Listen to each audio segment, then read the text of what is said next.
നമസ്കാരം. Iran America Israel സംഘർഷവുമായി ബന്ധപ്പെട്ട് ഇറാന്റെ ഭാഗത്തു നിന്ന് ഒമാനിലേക്ക് ആക്രമണം ഉണ്ടായതോടുകൂടെ ഉത്തരം കിട്ടാത്ത ഒരു വലിയ ചോദ്യം ഇവിടെ ഉയർന്നു വന്നിരുന്നു. അതായത് എന്തുകൊണ്ട് ഇറാൻ ഒമാനെ ആക്രമിച്ചു? മറ്റ് ഗൾഫ് രാജ്യങ്ങളെ ഒക്കെ ആക്രമിച്ചപ്പോൾ അത് അമേരിക്കൻ താല്പര്യങ്ങൾക്ക് നേരെയുള്ള ആക്രമണമാണ് എന്ന് ഇറാൻ കൃത്യമായി പറഞ്ഞു.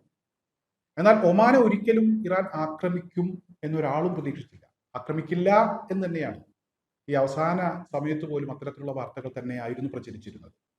എന്തുകൊണ്ട് ഒമാനെ ആക്രമിക്കുന്നില്ല എന്ന ചില ചോദ്യങ്ങളൊക്കെ ചില മാധ്യമങ്ങൾ ഉയർത്തിയിരുന്നു. അത്തരത്തിലുള്ള ചില വാർത്തകളും പുറത്തു വന്നു.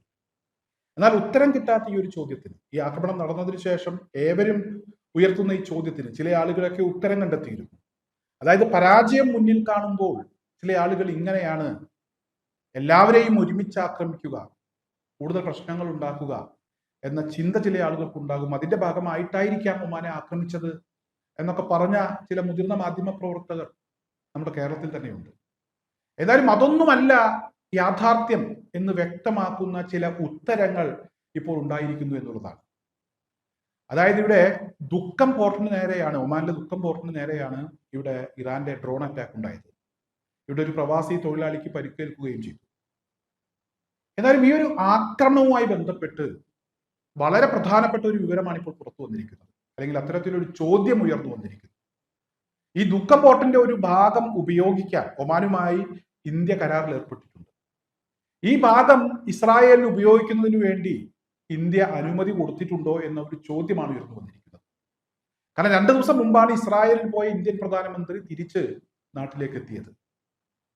അദ്ദേഹം ഇസ്രായേലിലേക്ക് എത്തുന്നതിന് മുമ്പ് ഇസ്രായേൽ പ്രധാനമന്ത്രി പൊതുപരിപാടികളിലൊക്കെ അദ്ദേഹം പറഞ്ഞ ചില കാര്യങ്ങളുണ്ട്.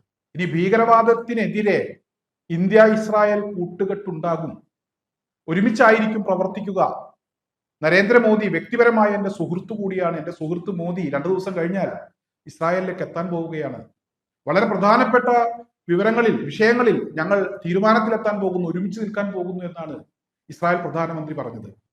ഇന്ത്യക്ക് അയൺ ഡോം ഉൾപ്പെടെയുള്ള പ്രതിരോധ സംവിധാനങ്ങൾ ഇസ്രായേൽ കൈമാറും, അതിന്റെ സാങ്കേതിക വിദ്യ കൈമാറും എന്ന വാർത്തകളും പുറത്തു വന്നിരുന്നു. എന്നാൽ ഇന്ത്യൻ പ്രധാനമന്ത്രിയുടെ ഈ ഇസ്രായേൽ യാത്രയുമായി ബന്ധപ്പെട്ട് ഇസ്രായേലിന് ഒമാനിലെ ദുഃഖം പോർട്ട്, അതിന്റെ ഒരു ഭാഗം സൈനിക ആവശ്യത്തിന് വേണ്ടിയാണ് ഇന്ത്യക്ക് അത് ഉപയോഗിക്കാൻ ഒമാനുമായി കരാറുള്ളത്. എന്നാൽ ഈ ഒരു ഭാഗം, ഇന്ത്യ ഉപയോഗിക്കുന്ന ഈ ഒരു ഭാഗം ഇസ്രായേലിനെ സഹായിക്കുന്നതിന് വേണ്ടി, ഇസ്രായേലിന് വിട്ടുകൊടുക്കുന്നതിന് വേണ്ടി, ഇസ്രായേലിന് ഉപയോഗിക്കുന്നതിന് വേണ്ടി കൊടുക്കാൻ ഇന്ത്യ തീരുമാനിച്ചിട്ടുണ്ടോ? ഉണ്ടെങ്കിൽ അത് വ്യക്തമാക്കണം എന്നുള്ള ഒരു ചോദ്യമാണ് സമൂഹ മാധ്യമങ്ങളിൽ ഇപ്പോൾ ഉയർന്നു വന്നിരിക്കുന്നത്. എന്തായാലും അത്തരത്തിലൊരു നീക്കം ഇന്ത്യ നടത്തിയിട്ടുണ്ടെങ്കിൽ, ദുഃഖം പോർട്ട് ഇസ്രായേലിന് ഉപയോഗിക്കാൻ അനുമതി കൊടുത്തിട്ടുണ്ടെങ്കിൽ, ഇവിടെ ഇതുവരെ ഉത്തരം കിട്ടാത്ത ചോദ്യത്തിനുള്ള ഉത്തരം ഇത് തന്നെയാണ്. അതായത് ഇസ്രായേൽ ഈ പോർട്ട് ഉപയോഗിക്കാനുള്ള സാധ്യതയുണ്ട്, അല്ലെങ്കിൽ കൊടുക്കാൻ ഇന്ത്യ തയ്യാറായി, ഉപയോഗിക്കുന്നത് കൊണ്ട് വിരോധമില്ല എന്നുള്ള ഒരു മൗനം സമ്മതം ഒമാന്റെ ഭാഗത്തു നിന്ന് ഉണ്ടായിട്ടുണ്ട്. അത് തന്നെയാണ് അതിന്റെ ഏറ്റവും വലിയ ഉത്തരം. ഇത് ശരിയാണ് എന്ന് പറയാനൊന്നും ഞാൻ ആളല്ല. സമൂഹ മാധ്യമങ്ങളിൽ ഇത്തരത്തിലുള്ള ചില ചർച്ചകൾ എന്റെ ശ്രദ്ധയിൽപ്പെട്ടു, അത്തരത്തിലുള്ള ചില വാർത്തകൾ എന്റെ ശ്രദ്ധയിൽപ്പെട്ടു. ഇറാനെ സംബന്ധിച്ചിടത്തോളം നമുക്കറിയാം, അവർ പറഞ്ഞിട്ടുണ്ട്, ഞങ്ങൾക്കെതിരെ തിരിയുന്ന ആളുകൾ, ഞങ്ങളെ ആക്രമിക്കുന്നതിനു വേണ്ടി സ്ഥലവും സൗകര്യവും ചെയ്തു കൊടുക്കുന്ന ആളുകൾ, അവരൊക്കെ ഞങ്ങളുടെ ശത്രു പട്ടികയിലുണ്ട്, അവരെ ഒന്നും ഞങ്ങൾ വെറുതെ വിടില്ല. ഏറ്റവും അവസാനം ബ്രിട്ടൻ നിലപാട് മാറ്റിയപ്പോൾ സൈപ്രസിലേക്ക് ഒരു ആക്രമണം, ഡ്രോൺ അറ്റാക്കാണ് നടത്തിയത്. ഇപ്പോൾ ഫത്താ മിസൈലുകൾ ഉപയോഗിച്ച് പോലും ഇറാൻ ബ്രിട്ടന്റെ താവളത്തിലേക്ക് ആക്രമണം നടത്തിയെന്ന വാർത്തകൾ പുറത്തു വരുന്നുണ്ട്. ആദ്യം ഗൾഫ് രാജ്യങ്ങൾ ഞങ്ങളുടെ മണ്ണോ ജലമോ ആകാശമോ ഒരിക്കലും ഒരു സൗകര്യങ്ങളും ഇറാനെ ആക്രമിക്കാൻ വിട്ടു നൽകില്ല എന്ന് പറഞ്ഞിരുന്നു. നിലത്തു നിൽക്കാൻ കഴിയാതെ എങ്ങനെ യുദ്ധത്തിൽ വിജയിക്കാൻ കഴിയും എന്നുള്ള ഒരു ചോദ്യം അമേരിക്കയുടെ സംയുക്ത സൈനിക മേധാവി പോലും ഉന്നയിച്ചിരുന്നു. ഈ ഒരു സാഹചര്യത്തിലാണ് മോദിയുടെ ഇസ്രായേൽ സന്ദർശനം.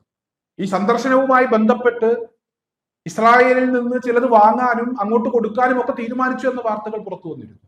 ഇപ്പോഴത്തെ സാഹചര്യത്തിൽ കാര്യങ്ങളൊക്കെ തീരുമാനിക്കുന്നതും തീരുമാനങ്ങളിൽ ഒപ്പിടുന്നതും നരേന്ദ്രമോദി തനിച്ചാണ്. ഇവിടെ മന്ത്രിസഭയ്ക്കൊന്നും വലിയ റോളില്ല. നമുക്കറിയാം, അമേരിക്കയുമായി ബന്ധപ്പെട്ടുള്ള വ്യാപാര കരാർ, ഓപ്പറേഷൻ സിന്ദൂറുമായി ബന്ധപ്പെട്ട് പുറത്തു വരുന്ന വാർത്തകൾ, ഈ വാർത്തകളിൽ നിന്നൊക്കെ നമുക്ക് മനസ്സിലാക്കാൻ കഴിയുന്നത് എല്ലാം തീരുമാനിക്കുന്നത് മോദി തന്നെയാണ് എന്നുള്ളതാണ്. എന്തായാലും വളരെ പ്രധാനപ്പെട്ട ഒരു വാർത്ത കൂടെ ഈ ഒരു സമയത്ത് പുറത്തു വന്നിട്ടുണ്ട്. അതായത് ഇന്ത്യൻ നാവികർ ജാഗ്രത പാലിക്കണം എന്നുള്ള ഒരു നിർദ്ദേശം ഗവൺമെന്റിന്റെ ഭാഗത്തു നിന്നുണ്ടായിട്ടുണ്ട് എന്നുള്ളതാണ്. അതായത് ഒരു കാരണവശാലും ഇറാനുമായിട്ടുള്ള ഒരു പ്രശ്നം, ഇറാനുമായി ഒരു പ്രശ്നവും ഈ രാജ്യത്തിനില്ല. രാജ്യം ഇറാനുമായി നല്ല ബന്ധത്തിൽ തന്നെയാണ് മുന്നോട്ട് പോകുന്നത്. പിന്നെ എന്തുകൊണ്ട് നാവികർ ജാഗ്രത പാലിക്കണം എന്നുള്ള ഒരു നിർദ്ദേശം ഗവൺമെന്റിന്റെ ഭാഗത്തു നിന്ന് ഉണ്ടായി എന്നുള്ളത് കൂടെ പരിശോധിക്കേണ്ടതുണ്ട്. എന്തായാലും ഞാൻ പറഞ്ഞ ഈ ഒരു ഉത്തരം, അല്ലെങ്കിൽ ഉത്തരം കിട്ടാത്ത ചോദ്യത്തിന് ഞാൻ പറഞ്ഞ ഉത്തരമാണ് ശരി എന്നൊന്നും പറയാൻ ഞാൻ ആളല്ല, പരിശോധിക്കേണ്ടതുണ്ട്. ഇപ്പോൾ നിലനിൽക്കുന്ന സംഘർഷവുമായി ബന്ധപ്പെട്ട് അന്താരാഷ്ട്ര മാധ്യമങ്ങൾ പോലും അതിന് പുറകെയുള്ള സാഹചര്യത്തിൽ തീർച്ചയായും ഒമാനെ ആക്രമിക്കാനുണ്ടായ സാഹചര്യം എന്താണ് എന്നുകൂടെ പരിശോധിക്കും, അതിന് ഉത്തരം കണ്ടെത്തും എന്ന് തന്നെയാണ് ഞാൻ പ്രതീക്ഷിക്കുന്നത്.